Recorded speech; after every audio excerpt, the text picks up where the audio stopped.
বিসমিল্লাহির রহমানির রহিম। আসসালামু আলাইকুম প্রিয় ভাই ও বোনেরা, আজকে আমরা খুবই গুরুত্বপূর্ণ একটা বিষয় আলোচনা করব ইনশাআল্লাহ। আপনারা সবাই জানেন যে জুলকারনাইন একজন ন্যায়পরায়ণ, সৎ ও আল্লাহ ভীরু সমগ্র পৃথিবীর পূর্ব পশ্চিমে বাদশা ছিলেন, যিনি ইয়াজুজ এবং মাজুজের জন্য একটি প্রাচীর তৈরি করেছিলেন। তাদেরকে সাধারণ মানুষ থেকে আলাদা করে দেওয়ার জন্য এখন আমাদের সবারই মনে একটা প্রশ্ন জাগে যে জুলকারনাইনের উক্ত প্রাচীরটি কোথায়?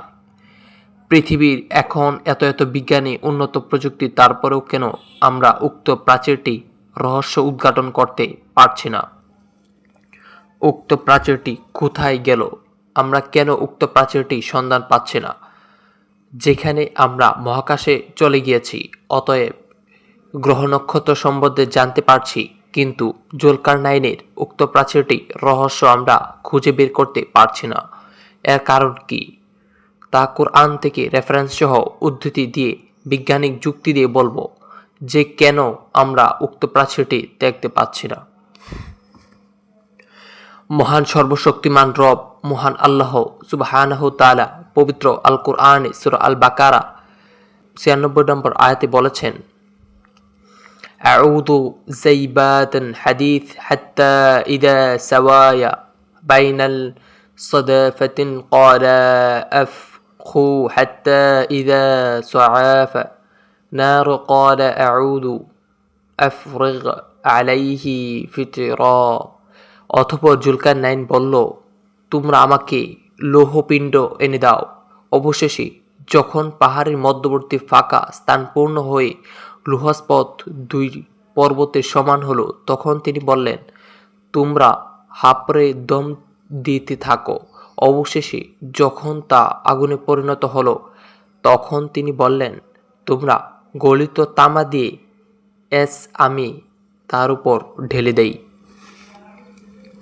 এখানে কয়েকটি পর্যায় বর্ণনা করা হয়েছে।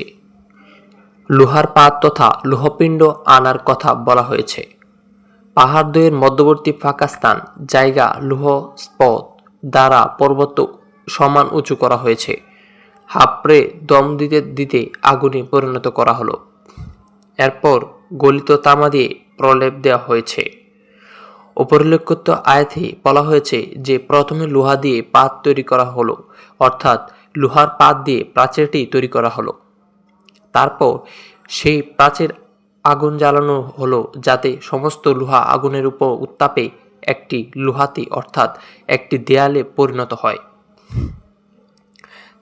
তারপর জুলকারনাইন বলল, তোমরা আমাকে গলিত তামা এনে দাও এবং সেই তামাটা আমি উক্ত লোহার পাতের উপর দিয়ে দিই।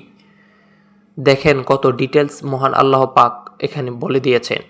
আল্লাহ তাআলা কিন্তু চাইলেই পারতেন এতটুকু বলতে যে জুলকারনাইন তাদের মধ্যে একটি প্রাচীর নির্মাণ করে দিল, যে প্রাচীরটি অভেদ্য।